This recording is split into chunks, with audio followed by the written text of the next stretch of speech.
My name is Maureen Collins-Williams. I am a founder at Entrepreneurial Communities. This is one of a number of short presentations designed to explore key topics in entrepreneurship. This presentation looks at the different kind of entrepreneurs who start companies. As a result of this 15-minute clip, you should understand the importance of different kinds of entrepreneurial activity and be able to compare these gently stereotyped entrepreneurs we will discuss to your own region's business mix and assess the diversity, health, and potential of your local ecosystem. For the past decade, the number of people starting businesses in the United States has both set records and dramatically declined. These swings are the result of changes in our global economy, amazing technological advances, and more recently, shifts in how, where, and why we work. In the aftermath of the Great Recession, for example, millions of Americans turned to entrepreneurship when they lost their jobs. We call them necessity entrepreneurs. In the first quarter of 2010, more people than at any time in American history started a new venture.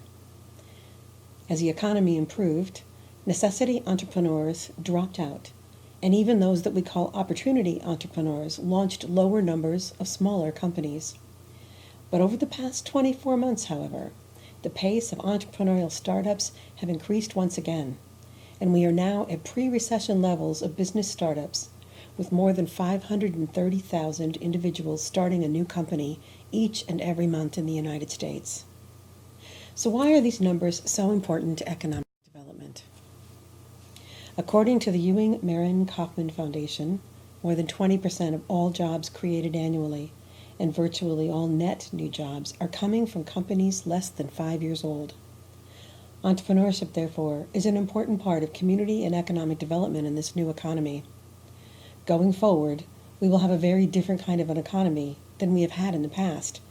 Rather than a few large companies dominating our workforce employment, we will have a multitude of small companies, each employing people in different ways. The more we understand about what drives these new job creators, the faster we can support the creation and growth of healthy ecosystems around them. Broadly speaking, everyone who starts a business is an entrepreneur.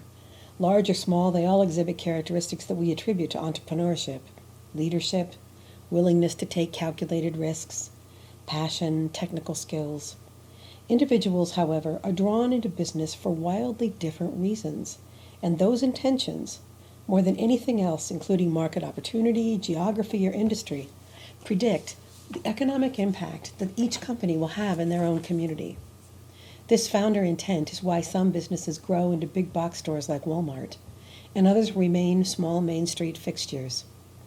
In economic and community development, we tend to want to pursue those entrepreneurs with the intention to grow very large, and we have lots of examples in the media. Google, Facebook, Uber, Angie's List, all of those companies give us a little bit of entrepreneurial envy for our own communities. But the truth is, going forward, we may just need a bigger tent. We may need to look back at all of the entrepreneurs within the entrepreneurial stack and assess how each of those sectors contribute to our economy. I was at an entrepreneurship conference a few years ago to where I had taken some university students enrolled in our entrepreneurial programs at the University of Northern Iowa. On the way to the conference, I asked one student about her business idea. Turns out it was a dog biscuit bakery. She envisioned a small retail boutique store in her hometown.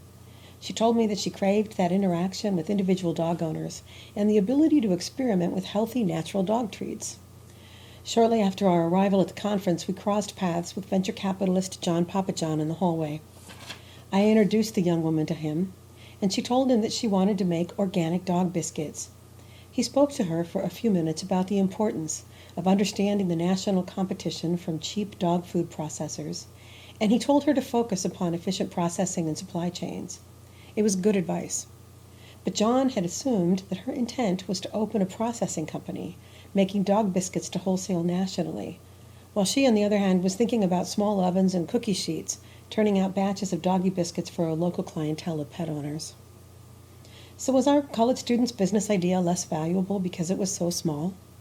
Well, not necessarily, because all entrepreneurs contribute to a healthy ecosystem, as you shall see. But knowing the intent of the companies in our communities is the first step to ensuring their success no matter how they define that success. If I were to put all entrepreneurs in North America into categories sorted by their business intentions, it might look something like these 4 groups. The greatest number of entrepreneurs would fall into the category of micro-enterprise, followed by small business owners, then innovators, and finally venture companies.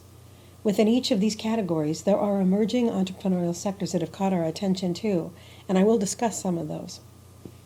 But first, let's talk about microenterprises.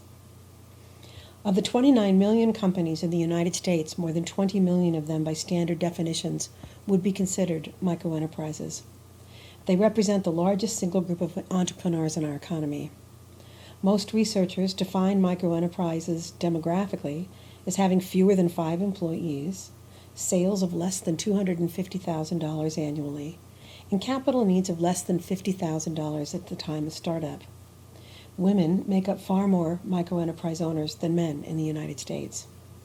And if you patronize a local microenterprise, the person standing behind the counter is likely the owner. Microenterprises are driven by passion. An individual might have celiac disease and decide to open a gluten-free bakery to help others with the same problem. One entrepreneur might open an art gallery to ensure that regional artists have a place to display their work, and another might launch a bed and breakfast to save a historic home from being torn down or turned into apartments. All of these passions are noble, but for these reasons, the economic impact of the microenterprise in traditional terms is far less than other entrepreneurs. Microenterprises tend to start small and then stay small. They churn in and out of business on average in less than 5 years, and because they are so small, they don't pay market wages, offer exceptional benefits to their employees, or often own the commercial property where they conduct business.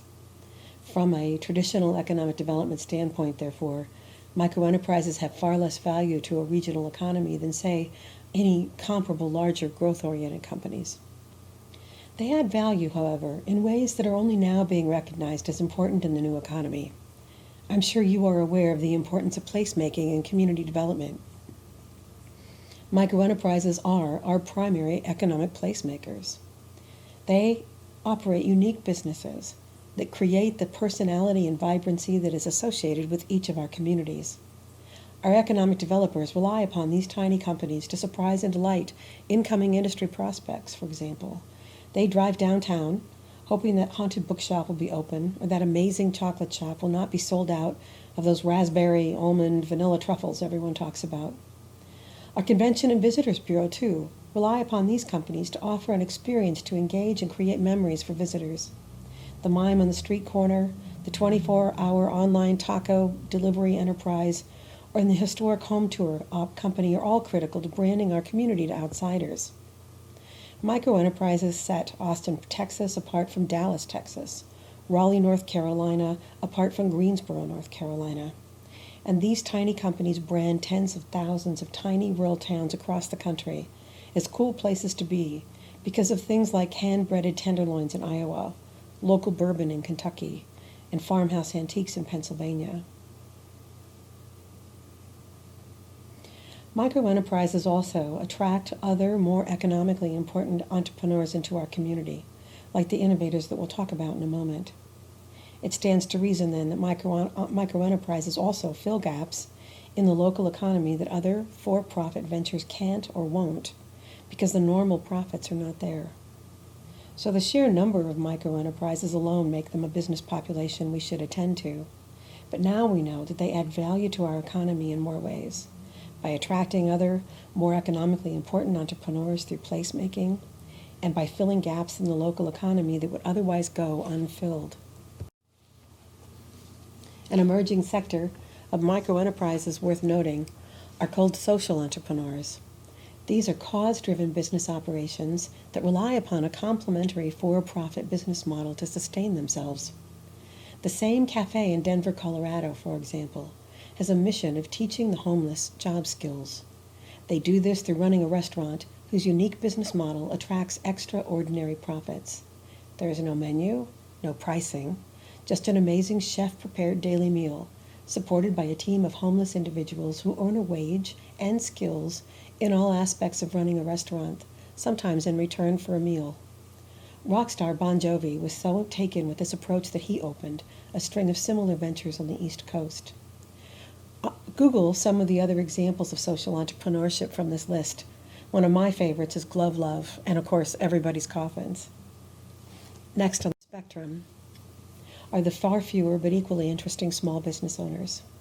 Demographically, small business owners are defined as having up to 50 employees, generating somewhat less than $5 million in annual sales, and they tend to operate and be clustered in traditional 20th century industries.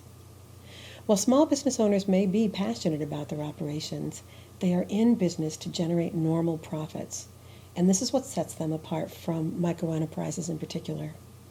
Rather than being driven by the love of the art or mission for a cause, small business owners go into business as a career choice.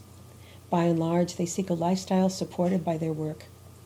If you live in a community that was founded in the 19th century or earlier, you can find the names of many of your original small business owners on the cornices of your downtown buildings along with the founding date. These folks built buildings, opened businesses, and were likely integral parts of their community's social and cultural fabric during their time. Today's small business owners are very much the same. They pay moderate wages, but their jobs are typically rock solid. They often own the property where they conduct business and therefore contribute to the tax base, and their owners add to the leadership base in their communities. These are the largest participants in chambers of commerce, and small business owners of today founded most of our 20th century civic organizations like Rotary and JCs. An emerging sector among small businesses is the solopreneur. This entrepreneur has risen from a shift in how and where we work. As the internet has freed us from being tied to a desk in a specific workplace, it has promoted remote workers, telecommuters, freelance and subcontract workers, and project-based entrepreneurs. While this segment is just getting started, this trend will have an enormous impact on our economy in coming years. In California, IBM workers used to joke about how the initials IBM stood for I've been moved. Yet today, more than 40% of IBM's California workforce is home-based or remote workers. In Canada, there is an entire movement dedicated to encourage this type of work called work shift, and a new book just was released by the same name. Many of these well-educated home-based workers are choosing to live where they want, as long as there's bandwidth, and earning six-figure salaries as solopreneurs. I hope those of you in rural regions are taking note of this, as these kinds of entrepreneurs can be great ways to lure expatriates back home. Now, all of these trends, both among microenterprises and small business owners, are being overshadowed culturally and economically by a growing number of entrepreneurs belonging to a segment that we call innovators. Innovators have always existed in our communities long before the rise of the internet and technology. They are the entrepreneurs who could see a trend before anyone else, those people who instinctively seem to know where new markets would be emerging. Innovators have been credited, for example, with the rural call center movement of the 1980s, when they married up low-cost rural talent with vacant second-floor space in downtown districts, creating thousands of call center jobs in the Midwest. In the alcoholic beverage industry, innovators were the push behind the rapid spread of wineries in the late 1990s and early 2000s, and the more recent craft beer movement. But the innovator of today, involved in the technology field, is the group of entrepreneurs who are driving much of our economic growth. For innovators, business is a craft to be honed, practiced, and repeated. They launch to grow and exit a company in tandem with a network of like-minded peers. Innovators are important, not just because they are the providers of many of the new jobs in our economy and advance innovation across industry, but because they are changing the way we do business throughout the entrepreneurial stack, from how and where we work to removing the stigma of failure to be less of a character flaw and more of a learning experience. Single-handedly, the innovator is rebranding entrepreneurship as something to aspire to, a club of sorts, and they are welcoming and supporting other entrepreneurs. So creating a community-wide entrepreneurship ecosystem must begin by attracting and engaging these innovators. There's another interesting and emerging segment of the innovator community that I'd like to touch on. Millennials, who make up more than 25% of all startups, have a very different mindset about capitalism, and they've coined an economic model called the shared economy. It's based upon using technology to assist regular folks to share their assets, expertise, experience, and generate revenue without actually running a business. Many of these companies who have started in this space are known as disruptors because they are disrupting traditional economic models in long-held fields like taxi services with Uber and hotels and lodging with Airbnb. The massive growth of some of these companies will likely be replicated in other industries in coming years, and we need to be prepared and responsive in a way that promotes and guides rather than regulates and bars. So let's touch finally on the emergence of venture companies. As a portion of the entrepreneurial stack, they represent just a tiny fragment of the entrepreneurs that exist in our communities, and they generally originate in places like universities, federal labs, a medical institution, or private sector R&D divisions. Venture companies are not common and will likely be confined to places that have institutions and large corporations. They are, by their very nature, however, transformative and can change the regional economy in a positive way because they can create, in many cases, entirely new business models and offer advancements that leapfrog existing businesses throughout the globe. But even at their earliest stages, venture companies require different resources and services than other entrepreneurs. These entrepreneurs generally form management teams early on, and their intention is tied to global growth and market dominance, and typically found in new economy sectors. It's critical that we identify and connect these emerging companies with appropriate talent, capital, and industry networks to help keep them in our communities when they do emerge, and find how we can help them contribute to the ecosystem. Across the country, we are seeing the rise of planned innovation districts that are designed to bring together these resources at our universities and the talent of our local communities, coupled with intellectual property that's being created, in a way to increase the number of venture capital companies in our communities. We'll see how well and how long it takes for us to grow more of these kinds of companies.